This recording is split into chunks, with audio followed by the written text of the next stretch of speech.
live from the Real Guppy Dockside Learning and Multimedia Center. It's the Real Angler Podcast with community Kevin Brannon, brought to you by AFTCO Fishing Apparel and Tackle, designed to perform. Channel Islands Sport Fishing, offering deep-sea fishing on quality sport fishing charter boats, and more. Costa Sunglasses. Discover life's greatest adventures with Costa. See what's out there. Daiwa. If you want innovation and quality in your fishing products, Daiwa has what you need. And now, here's your host, Community Kevin Brannon. Today's guest, Brandi Brown, house manager of Tenderlife Maternity Home, celebrating the opening of Tenderlife Maternity Home in Fillmore. Hello, everybody. This is the Real Anglers Podcast, and we are here with Community Kevin, and his guest today is Brandi Brown, who's the house manager of Tenderlife Maternity Home, and they're going to talk about that. Barry says hello. Let's go. Let's go. What up? It's Community Kev, the California Bear, Caliente Cow Bear. Thank you, Sergeant Bruno. So that's Scotty. I'll tell you, we met Scotty. I was working at Orkin as an exterminator, and as soon as I found out that he was doing podcast, I was like, I want to do a podcast. So we used to go out of his studio. And then we got a sponsored channel on sport fishing, and we bought our own podcast stuff. But normally we utilize this, but since the internet here is so bad, it doesn't really work. So we have all this great equipment. We go off this because we're like at a 5.2 or something on the internet. Yeah. So it's really slow. So we go this way. But anyway, Scotty's been with me for like 6 years. 8 years. And he asks great questions on the side, so he'll jump in from time to time. Cool. This is Brandi Brown. So we met at the Ventura Chamber of Commerce, where we do a lot of networking. We used to sit together at tables. We had the nonprofit table, and after this year, I don't know, me and Becky sit by ourselves now. I don't know what we did wrong. Next one will be there. I haven't been there early, so other people take the seat. Yeah, I don't get there because I do the radio on the way in now. So I think I'm gonna start calling in because I normally do the radio show on Friday, and I got to be there like 7:20 for my little slot, and then I drive over. And I don't have a chance to network enough in the morning, so I think I'm gonna call in that Friday. But we used to sit at a nonprofit table. That's what we would call it anyway, right? We had this one table where it seemed like there was like 3 or 4 or 5 different nonprofits sitting on the one side. And that's how we got to meet. And we said, hey, let's plan some kid fishing days. And then we seen each other at, what was the last expo that we seen where we finally dialed it in? The Latino business, I think. Was that it? Yeah. Yeah, it was right in October, right? And we're like, let's get it in because we used to work with City Center too. And you work with families and kids from there. And we used to do City Center with Charlene. Awesome. Mora, we're gonna sneak her in as a board member. Don't tell nobody. She knows. But if we get this lock in this funds with probation, we'll be working with you guys more, and also with Char will be a board member. So it's been a few years since we got a chance to go out and fish with City Center. But they're one of the first ones that we took on the boat, and we're getting our early repetitions in. And the reason that this work is near and dear to my heart is because me growing up, me and my mom lived in a couple battered women's shelters, and one was called the Zoe Christian Center, where my church is at right now. So. When I first started taking our kid fishing days out, the first one I went to at those networking events was the Police Activities League, and because I was a bad kid, man. Did I need a pal? You know, I mean, I was a kid nobody could hang out with or play with, and but where I've overcome and working on some stuff right now, lived experiences of growing through that. But that community is super near and dear to my heart because of that. So when Char said, "Hey, let's take some kids," that I was like, what's up? Let's do it. But then what happens, I'm sure you deal with this too in the county, Brandi, is that maybe some people will like shift and leave an area, your contact person that was like super dynamite. And then somebody else comes in and then they might be doing their own programming, or they, have enough on their plate already and they're not as enthusiastic or just the time to add another program in that somebody else was working on initially. So we haven't fished up in a while, and now we get a chance to go back. So we have a date on the calendar, and we're going to be fishing. But enough about that. I just want to give our viewers on how we met and why it's important to us, and that way when our guests, when they know who we bring in as a guest, on how it kind of we're partners in somehow, or we have the same vision and idea for community, and that's what you do. So go ahead and tell our listeners your name and what you do, and we'll keep going from there. How's that? That's good. All right. Well, I'm Brandi Brown. I'm the house manager at Tenderlife Maternity Home, and I also case manage at the City Center. Fun fact about me, I was a resident of the City Center. Actually, I came there because I also was a bad kid and an adult, and so I ended up going there when I needed it most. And I have an 8-year-old daughter. who enabled me to be there, and now I case manage and I get to give back in that way. So it's really cool. But Tenderlife is where I live and I manage and do all of that. Tenderlife helps homeless pregnant women who are coming from all different backgrounds. I mean, the river bottom to domestic violence to just falling on hard times, or maybe have never, had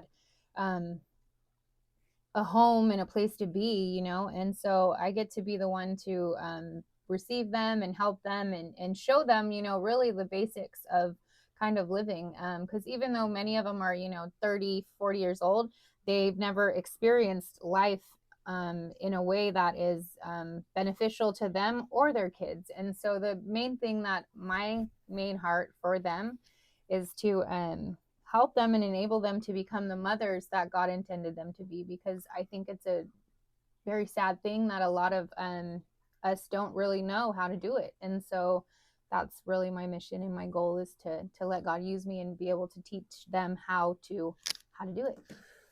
Speaking to the choir, man, that's what we do it. Because the Bible says, and when I say this about the Bible is that, Jesus said 2,000 years ago is for us to take care of the widows and the orphans, right? Yes. And me growing up in foster care system a little bit and living, I know my dad died, a little bit of my story. My dad, I talked to him on the phone in prison, and he got out of prison. I was supposed to meet him, and he overdosed on heroin before I got a chance to meet him. So I was like, hey, we're going to go see your dad. And then my mom called my uncle and was like, we're ready to come see Angelo. My dad's gonna and it's interesting because he's buried in San Francisco, and that's where we were fishing at like 2 days ago. So I have this like connection up there, and where they buried my dad, like he was state property, so he doesn't even have a headstone. They just like buried him, so it's just all grass. So when I make it big, Pops, I promise you, I'm gonna get you a gravestone. So we're not just trying to find where they laid you out. But anyway, so taking care of widows and orphans, me growing up in that area, and my mom, raising us that way. And my brother's dad is a penitentiary dad. He struck out in prison. My mom used to make a joke. She would be like,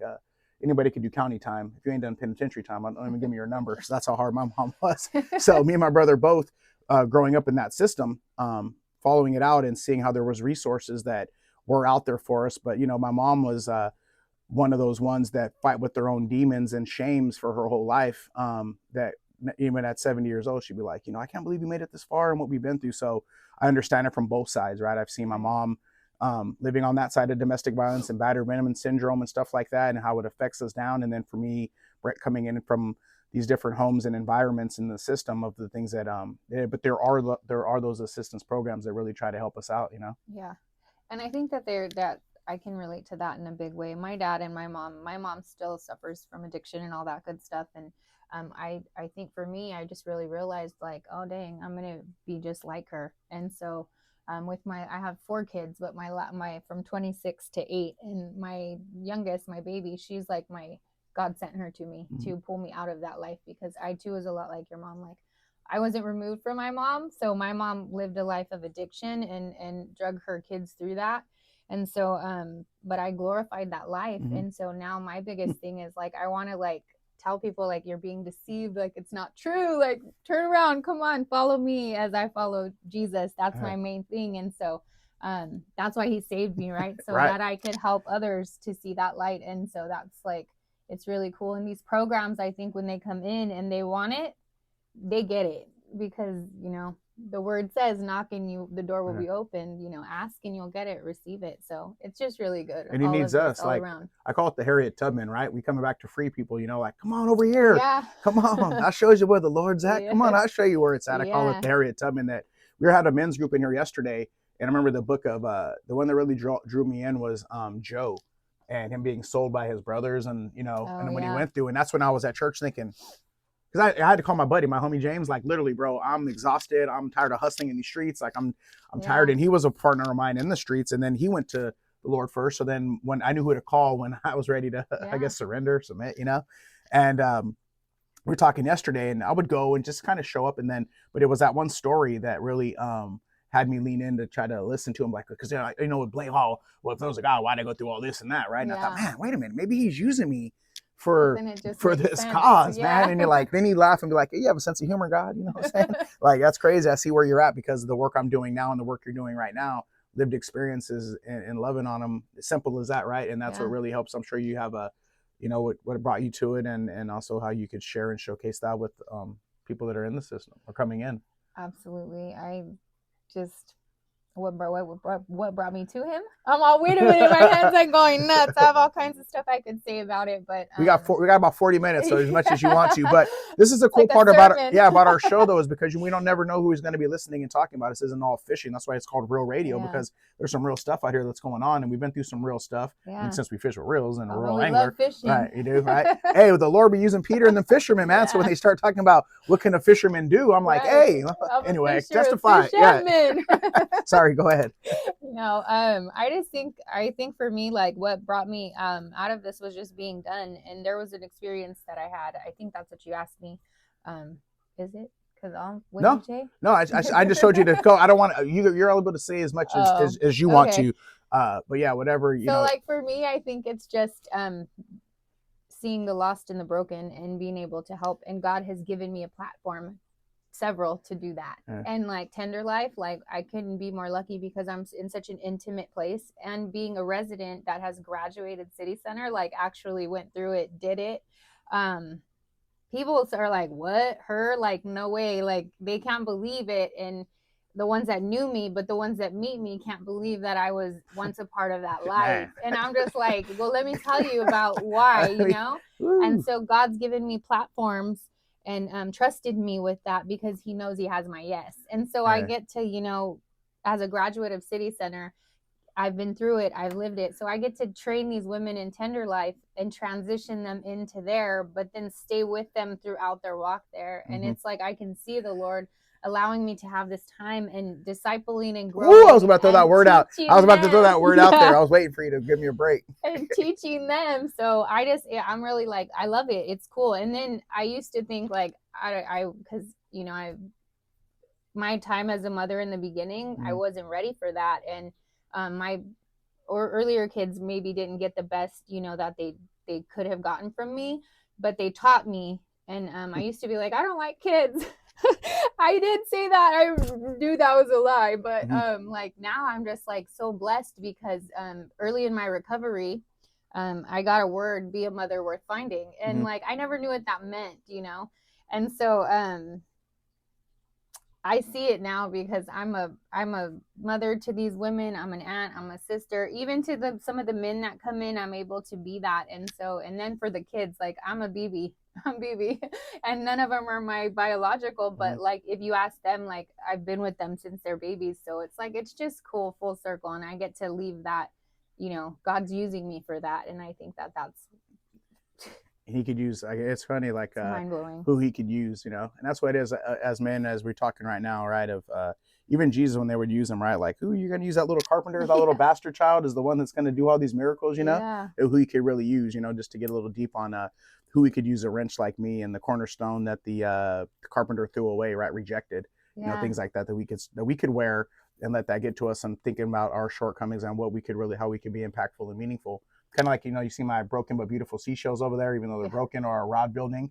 Try to utilize those same metaphors of just because they're broken or damaged, how we can still be purposeful and useful. And you get to do that kind of work. I get to do that kind of work. So this is a cool podcast, man, because again, the work that we're doing and the reason why I just get to use my platform, because people are like, oh no, you teach them how to fish. I'm like, I just lure them in with fishing, and then I brainwash them into taking over the world. But this is just my platform. Like I just get to fish. That's in my story of working on boats, because I didn't go to school, because we were living in motels, and I could just walk down the street and fish when we were little on Miami Road and stuff. We lived it was within a region of where I was at, but it was a place for me to go, and that's where flourished into the work that I get to do. So I get to reflect back and look at like, yeah, you did those things. I'll tell you, you know, my son Kevin. I used to want to live like a mafia lifestyle, right? I used to be like that. So soon I have my son, right? Like The Godfather is my favorite movie, that I could teach him the street game, right? And God gave me Kevin last because I wasn't ready to raise a son into man, you know what I mean? And his sisters kind of helped me change that. You know, you got little girls, you just got to, except for I don't want to be a baller, so I could buy them everything that we didn't have because we were poor kids, right? So I'm like spoiling them rotten. But I didn't show them as much as the lifestyle as I would have showed my son, because he was a boy, and you know, I'm feeling that's his birthrights to the throne type of lifestyle. Right. So, and then, but again, my daughter's got a different Kevin. We grew up together at 17 than Kevin Jr. got, because now I'm a little bit more mature, but I'm still learning. So I see where even God was like, Yeah. I know you want a son, but we can't have no more than Brandon legacies No, like out we're here. not ready for Yeah, that. yeah. We're trying to do something different. So again, you get a chance to look at that reflection, like you say, with our kids, and be like, you are the one that was, because I remember with my dad, I remember when I got busted, and I could hear my son, like, this is the vision I had. I'm on the phone through that glass, and he's like, Yeah. "You promised me you'd always be here." Like, that's how I lay in my bunk thinking.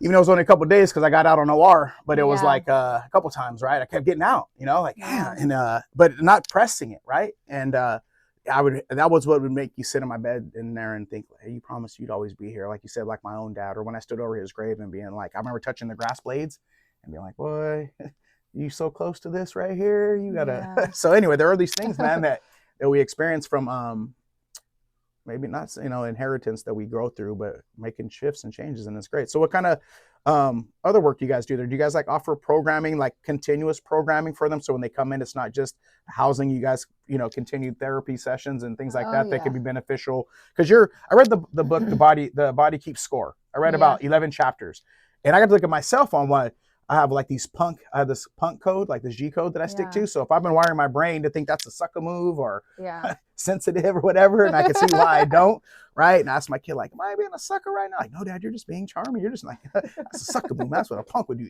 Too Short told me that that's a punk move, right?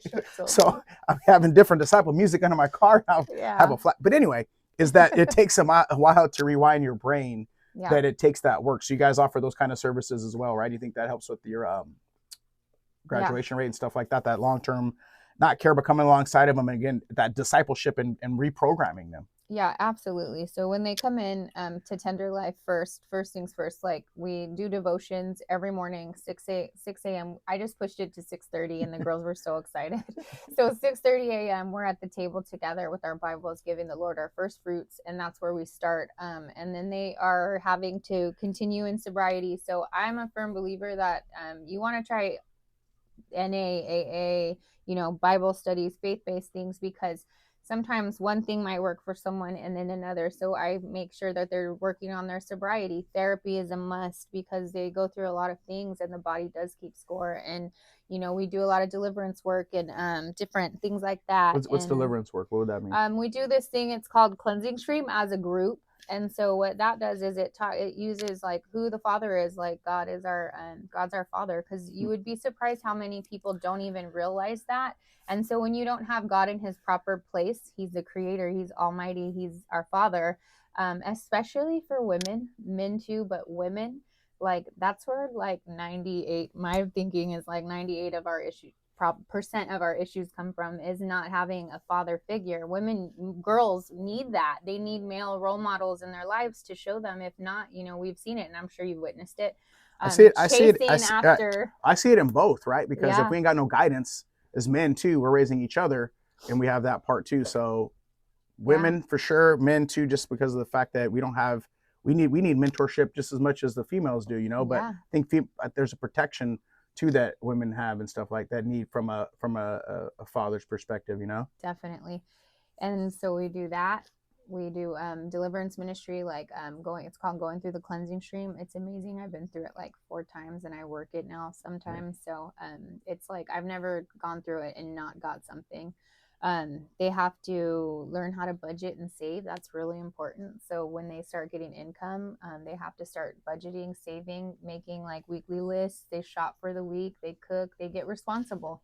They're responsible for all their appointments. I'm their case manager, so we sit down, we'll come up with a plan, and then they have to walk it out. Mm-hmm. And That's I'm cool. There as like a bumper. Like, and what is that? Is that so? It's not a, because we're kind of going through, Jay, similarity of how I've been developed in growth, right? That it's not a, what are we going to go into 2025 with this probation thing, and even through Leadership Academy, it's not like an overnight, right? That's some time, right? Is there like a year commitment that they're getting themselves into, 16 months, 18 months, something like that? Like, so that you have time to realistically let that work and get to the plan, right? You can't plan it and be like, oh, the plan's over in a week. So I love this because that's what makes, I think, Tenderlife and City Center different from a lot of programs. Is Tenderlife, you can be with us your entire pregnancy and up to a year, about a year after. Usually just before a year, they're ready to transition to City Center. City Center offers anywhere from 6 months to 4 years. Like 4 years is like you're a graduate, you've finished the program, you've reached all the 5 things that you needed to accomplish. You're working full time, you have savings, you're budgeting, you're just really doing well. We'll offer so in the first 2 years, and then the second 2 years to equal it to the 4, you're able to work part-time now, you're going to school, you're getting a career, right? And so it's just that's what I think makes the difference is the time. Yeah. That's good. That's what I think. That's what we're gonna kind of what are going up there and understand that and I think a healthy, like how you're having them, you're like almost graduating kind of what we did in a smaller scale, because I believe in that process is that those little confidence lead to the next confidence, right? So if you could do this, right, as part of the plan, then you've got that confidence, like you're building these things, then it takes time to get all that, right? You can't learn all those things. So giving them a chance to put it into a practice, right, versus just, I think and it builds so much confidence. I always encourage, I'm like, oh my gosh, look at how you're doing this. I'm like, you get to show the next girl, because now if somebody comes in and doesn't know how to do this, you're going to help me out, because you're going to be like, hey, I know how to do this. You're like Guppy Ranger style over there where you guys are doing. I was just talking to somebody about that yesterday, and that is the importance of like building those confidence, because I'm writing, what it was is I'm putting on my computer, but I'm going to do this presentation at the university on some of this stuff, but from a lived experience and what it takes to look like when you're that treatment of that, right? And just having somebody come alongside and encourage you and bring that. If you don't have that at home, right? Like how do these schematic things grow into it? But if you never had stability, you don't know how to be stable, right? So you're teaching. And then so when we fish, like here's a confident, let me try to tie this knot a couple times. And then you're afraid of that little anchovy that's wiggling, and then you're holding it, and then you bait it and like, see, it wasn't that bad. Now let me show you how to cast. Like there's a something coming alongside, and that's what we say trick them with the life building skills, is because it could just be just that first little bit of confidence. I've never had confidence in anything I do. I don't feel worthy enough. Blah, blah, blah. Like you're chipping away at those things at the same time of building, again, the rewiring of the brain. So great practices, man. It's cool. Yeah.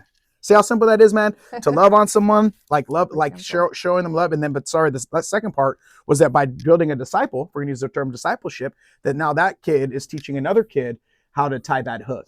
And it's not an adult that's coming in to show them and do everything for them. It's somebody, one of their peers that are showing them how this can be, and they're more receptive. If that's the right word. I'm still working on my, receptive. There you go. I said receptacle. I think I put 2, but anyway, but that's how you really build community. That's how it showcases. And we use a little site, like you can't see it there, but I show this from the port. But then that's when you have your little, that you're pushing them through, right? You come in, you start, now you're teaching, not made for everybody, but it has a winning formula. Yeah, it is. It's cool. In the house, so I recently, and this is a perfect example. So we just got a new house in Fillmore. Yeah, I think we were talking that's ribbon cutting and stuff. Yeah. Okay. So we just got a new house in Fillmore. It was donated, and we got to just totally gut it out. Well, not gut it out, but to me it was gutting it out. We got to like do the floors, and I got to like counters and all that. So that was really cool. We redid it, and it's got a huge lot. And so we turned it into a graduate house. And one of my girls that came through, Lena, she's amazing, came from the river bottom, has multiple kids that she wasn't with, but got pregnant, came out of the river bottom. And the way we met was really cool. We probably don't have time for that story today, but it was super awesome. Had to be God. And we ended up making the way for her. She came through Tenderlife, and then she went to City Center. She just graduated City Center, and now she's a graduate of Tenderlife. And so she's going to be out there, that's the ribbon cutting. She'll be there, and it's really cool because now she'll be learning how to do that, because eventually we hope to put an ADU in the back of that and have additional women. So we had a speaker on that today. Yeah, I know what ADU is. We just had it at our millionaires mixer, right? That's like another addition, right? Yes. Oh, okay. And so we're starting and just the way that we're like that happened and it's working. It's just really cool, because then it like opens up like further out in our boundaries, right? Fillmore, like we're downtown Ventura, right by Main Street. So it's just really cool. It's exciting. And I just moved into our back house, which used to be our graduate house, which is going to give me longevity to be able to do this longer, because I was living in the house with the women. And I'm like, Mom. Was that Mother Hen? Yes, that Mother Hen right here? Which I love it, but sometimes we just need to be able to close the door. And so I brought another gal, Leah, over, and she's the resident leader. She's a graduate of the house. She still does everything that the girls do, but she's a graduate, and she's leading them and being an example and learning how to manage the house. So like, it's not just going to be where like God forbid something happened to me, like Mm-hmm. someone else will be able to step in and be able to do that. And I think that that's really exciting. You got me all kinds of smiles over here. So just so you know, we're talking to Brandi Brown with Tenderlife, and you do work with City Center. So we're talking about a little bit of both, but just out here doing community work. And so I took, and the reason I said I'm all smiles and you said I had to be God, and I'm glad we're talking about this, is that I took this course called, if you heard of it, it's called Perspectives, and it was talking about unreached people groups and the work that we do, right? And a lot of it was focused on, going to like Muslim countries and stuff like that, kind of converting, hey, everything you believe, or I think we're talking about Aborigines in Australia, and it's like, roll up to somebody and just tell them everything you believed in for all these years is all wrong. All your traditions of customs and traditions are wrong. I feel like I'm going to be doing, I know unreached people that live in the hood, in the ghetto, that the reason I didn't like God was because living in the park with my mom, how could there be a God with this kind of a sense of humor, right? So that was when I was mocking him, an atheist, my demon tattoos. But I was saying that there are these unreached people groups that we could disciple to without going across the pond or going into the jungle to try to convert. And I think that's the work that you're doing and we're doing. So when you say that you guys have a new spot in Fillmore, then you're just kicking that work down. You know what I mean? Like that's an expansion of a ministry and discipleship that's growing. That's why I think it's cool. And it's at a place where the helpless and the hopeless need. You can't teach faith and hope to somebody that doesn't see it or have it. Right. And that's important. It's not so much, this is for maybe the believers that are listening. It's not always everybody's hates God or hates Christians that way. It's just where you come from and where the circumstance that you're in right now, you don't have any faith, man. You don't have any hope. So to be like, oh yeah, you're forgiven for that and your shames and all that, like it's almost unbelievable. Right. Yeah. But if you're doing the work, and those people need our help just as much as that. But it's not because, again, in some of the groups I go to, and it gets me frustrated, like, oh, all these people out here in the world. It's like, well, there's some circumstances, man, where I can understand why they, like, me using myself like you as a prime example of why maybe there was a disconnect. Were you like a believer and stuff prior to this? Like, where your relationship was with the Lord, or if there was one, I know mine was, and I used to make fun as much as I could. I'd make fun of them, Yeah, no, not for me. So I didn't really grow up in the faith at all, and I can see why now, because I was just really indifferent. I was raised by my uncle, and he would blaspheme the Lord like crazy, and later in life I realized like he'd been hurt by him. He passed away in 2007 by suicide, and I was just like, whoa, what the heck. I lost my mind a little bit, and then didn't come to find the Lord until I was in a rehab. They had removed my baby from me, my 8-year-old, and I was there. I was like losing my mind, and she was talking to me, and she was like, girl, you need Jesus. And I was like, if you're not going to tell me something that's helpful to me, then shut up. That was nice. And I sat there for a minute, and I was just like, how do I do it? And then she was like, just talk to him. So that's where it started. I would go out on the grass at Prototypes, and I would water the lawn with my coffee before morning meeting, and I would just be like, hey, don't know if I'm doing this right, but here I am. I really need your help. Like, never cried out to him before, nothing. He was really just the last thing, if even at all, I'm reminded. So I'm a fairly new believer, 2017.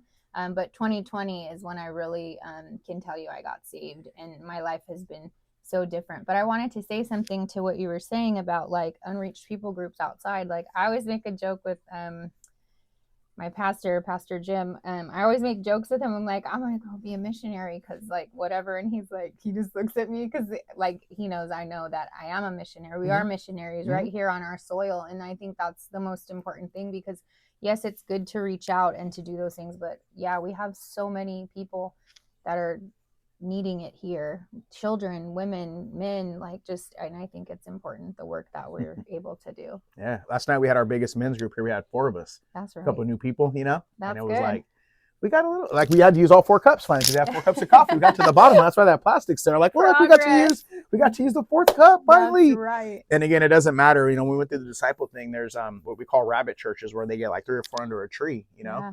and they're just sharing the word and what their encouragement is, man. And I know that's what I'm being called to. So it's funny, because I was in my that unreached people group thing. They were like, my grader was like, watch what you told Kevin. He doesn't forget anything. Because I'll be like, wait a minute. Week 7, wait a minute. We were this right here. And that told me, there's a simplified way of just loving and serving. So I can't say a lot right now. I've been sworn to secrecy on this award that I'm going to get coming up. Another big one for me. And I'm going to, with my speech, is how to put right in there for leadership, that servant leadership is scrubbing feet.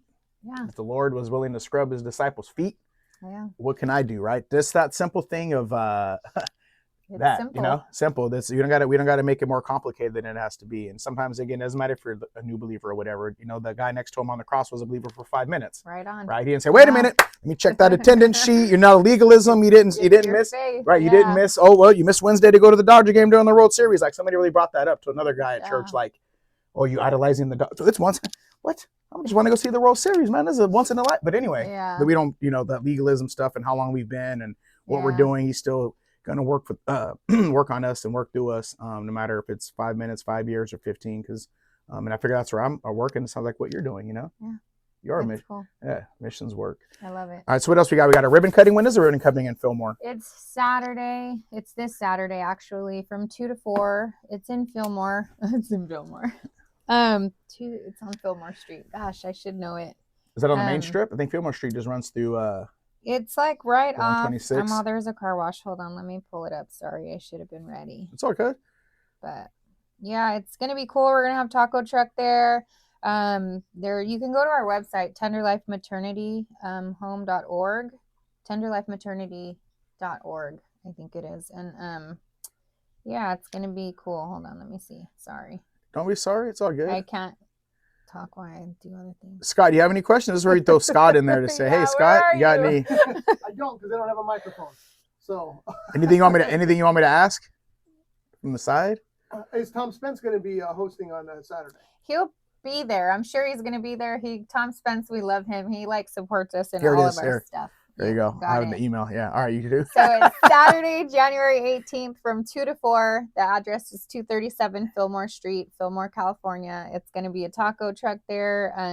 It's going to be cool. You can go on our website and RSVP if that's what you want to do, or you can just stop by and check it out and see all the good work that's going on. There's going to be... I think you could put ADU there. Is that what it's called? I think you could put... The back stretches I used to kill bugs out there as an exterminator, so I know that there's land and plots out there that happen in Fillmore that you could I know there's some sketchy buildings out where people have done their own without a permit, but you're like, wow, this goes around here, okay, and you got spiders over. Whoa, okay. It was funny because I was like, can we get chickens? I want chickens so bad, and you should get chickens there. You should have to. This should be part of the moving special. You ain't got a chicken, you ain't even a Fillmorean. I would go out there every day. There wouldn't even be an issue, but no chickens. So. Yeah.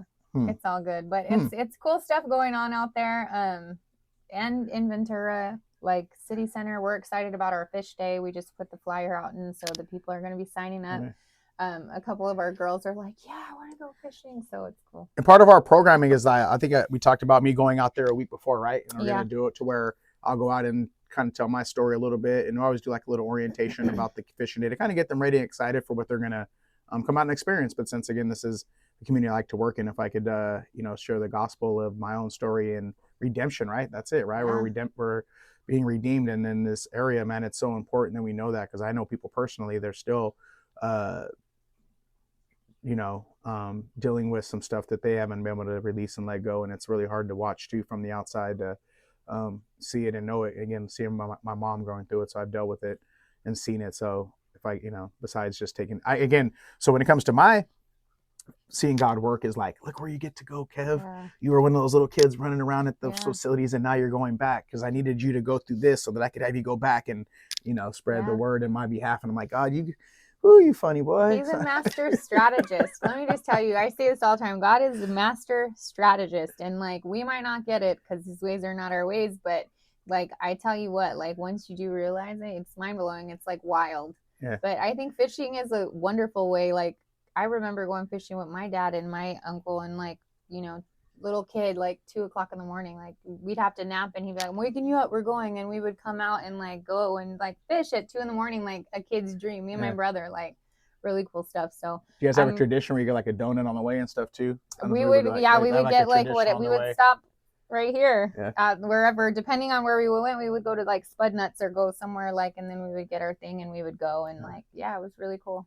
Catching Memories last. So the picture of I never forget it. Of our book over there, Catch a Memory, you'll see there's a dad with 2 kids on the boat, and that's why you call it Catch a Memory, not Catch a Monster. Yeah. Because even if we're not catching big old sturgeon in the bay, we're still having that fellowshipping time and that time of bonding and communicating and memories that last a lifetime. And that's why our thing is a family engagement program, not just some kid fishing program where the kid's going to catch a starved out trout in a little pond. And we want them to start this recreational tradition of what it can be like to just get a couple little combos and go sit on the pier and do that. And you don't need a boat or Cabo San Lucas or these extravagant places. Sometimes the fishing industry will highlight on shows and stuff like that, make it feel like, oh, we really can't do all that. We're going to go do this, the way it's marketed. Sometimes that's something I deal with in the fishing community side of where we're going. But anyway, my strategy of that part of showing them catching memories is it. Like you said, you remember at 2:00 and you get up. I remember taking my daughter to work on it, but she was like, little Alexis, she was actually going to be working here. That's another God thing. So my first intern, and guess what she's going to be doing? She's going to be doing all that intake stuff. So she'll be the one saying, oh, hey, have you seen this student? And stuff like that. So she's coming through as a retired hustling daddy she wrote this article. We had all this money and one day we were broke and I had to print it out for her. I didn't know. She's like, Dad, can you print this article? So I was reading it. She was telling her teacher like, oh, we used to be rich and now we're poor. I'm like, well, tell me Daddy was a hustler. The money got a little short because I decided I didn't want to go to prison. And this is what happened. But to see her go through that transition of spoiled to noodles, right? Yeah. So now that we're sharing this time together, we have our building and we're going to work together. And she's a graduate from the university. It's like, wow, it's full circle too, man. So anyway, she would come out on the boat and I got my arms over her watching. She looked like Patrick Star. Mom would dress her in like a bunch of jackets and a little beanie on her head. And then she would tell her, go lay in your bunk. And then she would be like, I want to watch you work. And then she would get sick and throw up in the trash can, her little feet hanging off. And then she would nap it out and then she'd get up about 8:00 and fish. That was my oldest one. So, that's right. Yeah, that's cool. funny. So yeah, we do catch those memories. So we'll be catching some memories with you and City Center. And we're going to go to the Ventura Pier for that because they have a really good ecosystem and we're branching into Ventura. And you have a ribbon cutting one more time? This weekend, the 18th, from 2 to 4 in Fillmore. January 18th. Scott, do you think you could maybe put could we put the flyer, if we send that to you, you can put that at the beginning of the podcast and we'll get that out to you like Scotty. ASAP. And then you could share it and we could cross-pollinate one another's work that we're doing. Yeah, good stuff. Yeah, anything else you want to add or anything you want to say? I'll let you normally I get to give the moment of encouragement, but it seems like you're already dialed in. Anything you want to talk to our listeners and a little motivational moment to in the show for us? I just think it's easy. It should be easy wherever you're at. If you have your eyes open and you're paying attention to who you're around and what you're around, it can be something so simple. And so don't overcomplicate things. Just do what's right in front of you. Do what's right. Do what's right in front of you. All right, Barry, you're going to take us out. So this is Barry. I am the Caliente Cow Bear, the Dizzle with the Sizzle, the Ghetto Gourmet, Community Kev, right here with Brandi Brown from Tenderlife. Scotty, great job as usual. I think that was a really good interview. Yeah. All right, we'll catch you guys next time. Nothing's impossible. Let's go. Brought to you by AFTCO Fishing Apparel and Tackle, designed to perform. Channel Island Sport Fishing, offering deep-sea fishing on quality sport fishing charter boats, and more. Costa Sunglasses. Discover life's greatest adventures with Costa. See what's out there. Daiwa. If you want innovation and quality in your fishing products, Daiwa has what you need. This has been a Rough Edge Studios production.